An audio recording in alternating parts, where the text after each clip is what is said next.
আজকে আলোচনা করব মাওলানা জালালউদ্দিন রুমির একটি বাণী নিয়ে। আমাদের মধ্যে এক অদৃশ্য শক্তি লুকিয়ে রয়েছে।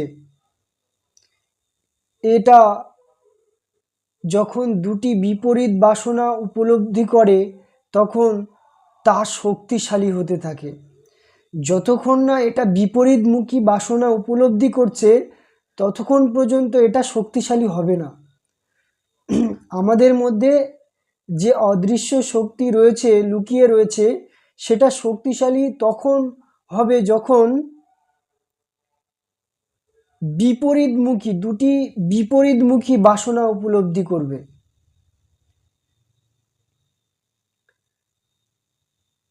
একটা ছেলে সে স্কুলে পড়াশুনো করে, এখন সে কল্পনা করছে যে আমি পড়াশুনো করে চাকরি করব, চাকরি করে মাসে 30,000 60,000 টাকা ইনকাম করব এবং আমার যে গার্লফ্রেন্ড তাকে আমি দেখিয়ে দেব, আমার বাবা মার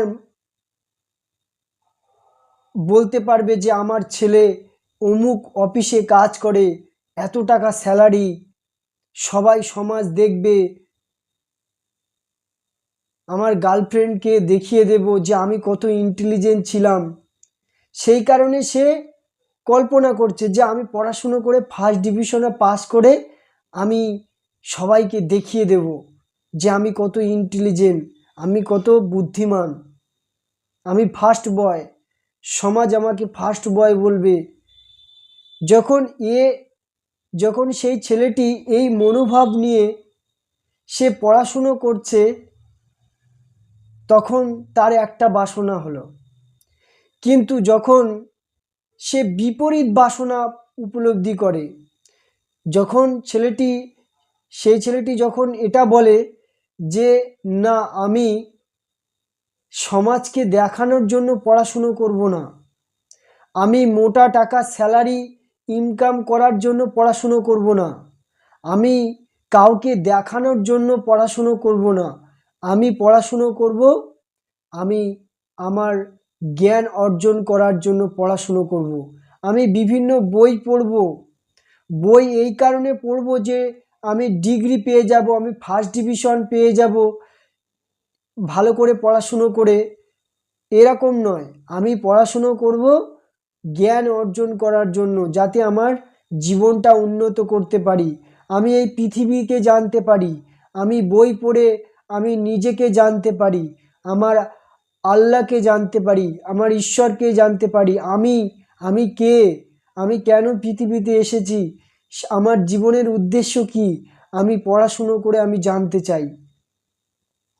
তো একটা বাসনা হচ্ছে সে পড়াশুনো শিখছে কী জন্য, না সমাজকে দেখানোর জন্য, মোটা টাকা স্যালারি পাওয়ার জন্য, সে তার গার্লফ্রেন্ডকে দেখানোর জন্য ফার্স্ট ডিভিশনে পাস করে সে সমাজকে দেখাবে, তার ক্লাসমেটদের, তার বন্ধুদেরকে বোঝাবে যে সে কত গুণধর।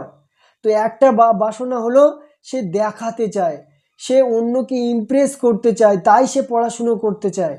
কিন্তু এটা যখন ঘুরে, এই বাসনাটা যখন উল্টো হয়ে যায় যে না, আমি পড়াশুনো করব কী জন্য, না জ্ঞান অর্জন করার জন্য, আমি জীবনকে জানতে চাই, আমি জীবনকে উন্নত করতে চাই, এই রকম বাসনা যখন তার ক্রিয়েট হয় তার মধ্যে, তখন তার ভিতরে যে অদৃশ্য শক্তি সেটা আরও অদৃশ্য শক্তি সেটা শক্তিশালী হতে থাকে।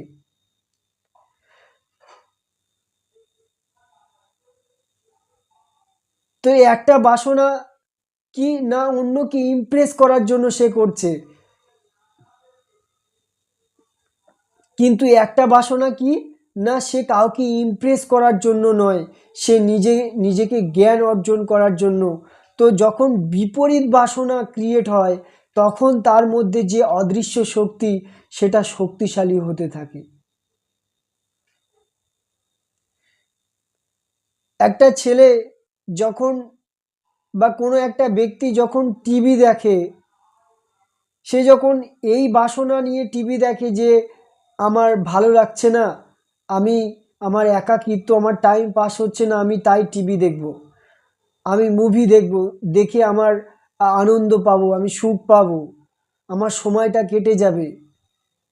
বিভিন্ন মুভি সিরিয়াল নাটক দেখে আমার একাকিত্ব, আমার আনন্দ পাবার মাধ্যম বানাবো। এই বাসনা বিপরীত যখন বাসনা হয়, এই বাসনাটা কি? ভোগের বাসনা। আর আরেকটা বাসনা, সেটা হলো কি না, এর উল্টো। সেটা কি? সেটা হলো আমি টিভি দেখব, টিভিতে বিভিন্ন মনীষীদের, বিভিন্ন মহাপুরুষদের বাণী শুনব এবং তারা জীবনে কি করেছে, তারা জীবনে, তাদের জীবনের উদ্দেশ্য কি, তাদের আদর্শ কি, তারা কোন পথে চলেছে, আমি আমি জানতে চাই। আমি আমি বিভিন্ন মহাপুরুষদের বাণী জানতে চাই, তাদের জীবন জানতে চাই। আমি টিভিতে কোরআনের বিভিন্ন ব্যাখ্যা শুনতে চাই, জীবনে ইমপ্লিমেন্ট করতে চাই। তাহলে কি একটা বাসনা কি? ভোগের বাসনা। আর আরেকটা বাসনা কি না, তার বিপরীত বাসনাটা যেটা, সেটা হচ্ছে ভোগের উপরে আরোপ লেগে গেল। যখন সে এই বাসনাটা করছে যে আমি নিজেকে জানতে চাই, আমি নিজের জীবনকে উন্নত করতে চাই, তাই আমি মহাপুরুষদের বাণী দেখব, কোরআনের বিভিন্ন আয়াতের ব্যাখ্যা শুনব, আমার বিশ্বনবীর জীবনী শুনব, তিনি কোন পথে চলেছে। তো এই রকম যখন বিপরীত বাসনা ক্রিয়েট হয়, একটা বাসনা কি না ভোগের, তার পঞ্চ ইন্দ্রিয় দ্বারা সে ভোগ করতে চায়, তার একাকিত্ব, তার খালি ভাব দূর করতে চায়, কিন্তু সে কি করছে না, তার উপরে আরোপ লাগিয়ে দিচ্ছে, সেই ভোগের উপরে আরোপ লাগিয়ে দিচ্ছে। সে এন্টারটেনমেন্ট করতে চায়, সে সবসময় আনন্দ করতে চায়, পার্টি করতে চায়, চিল করতে চায়, কিন্তু সেই পার্টির উপর, সেই ভোগের পঞ্চ ইন্দ্রিয় দ্বারা সে যে ভোগ করতে চায়, তার উপরে যখন আরোপ লেগে গেল, সেই ভোগের উপরে যখন সে রোক লাগিয়ে দিল, তখন সে কি করলো? একটা বিপরীত বাসনা ক্রিয়েট করলো। এই বিপরীত বাসনা যখনই তুমি ক্রিয়েট করবে, তখন তোমার মধ্যে একটা অদৃশ্য শক্তি, সেটা যেটা রয়েছে, মাওলানা জালালউদ্দিন বলছে যে তোমার মধ্যে এক অদৃশ্য শক্তি লুকিয়ে আছে, সেটা আরও শক্তিশালী হতে থাকবে। সেই শক্তিটা তুমি বুঝতে পারবে। তো প্রতিটি ব্যক্তি, তার একটা বাসনা কি না ভোগের দিকে, এবং সেই ভোগের উপরে যখন আরোপ লেগে গেল, তখন আরোপ লাগানোর যে চেষ্টা করলো, তখন তার বাসনাটা কি উল্টো হয়ে গেল, তো বিপরীত হয়ে গেল। এই বিপরীত বাসনা যখনই তুমি ক্রিয়েট করবে, তখনই তোমার মধ্যে যে অদৃশ্য শক্তি রয়েছে লুকিয়ে, সেটা শক্তিশালী হতে থাকবে। তো যতক্ষণ না তুমি বিপরীত বাসনা ক্রিয়েট করছো, তোমার যে পঞ্চ ইন্দ্রিয় দ্বারা যে ভোগ করছো, দিন রাত তুমি যে কোনো বস্তু ব্যক্তির পিছনে তুমি ছুটে বেড়াচ্ছ ভোগ করার জন্য, সেই ভোগের উপরে যদি তুমি আরোপ লাগানোর ইচ্ছা প্রকাশ করো, বাসনা ক্রিয়েট করো, তাহলে ওটা বিপরীত হয়ে গেল। ওই বিপরীত যখনই হবে, তোমার মধ্যে এক অদৃশ্য শক্তি যেটা লুকিয়ে রয়েছে, সেটা শক্তিশালী হতে থাকবে।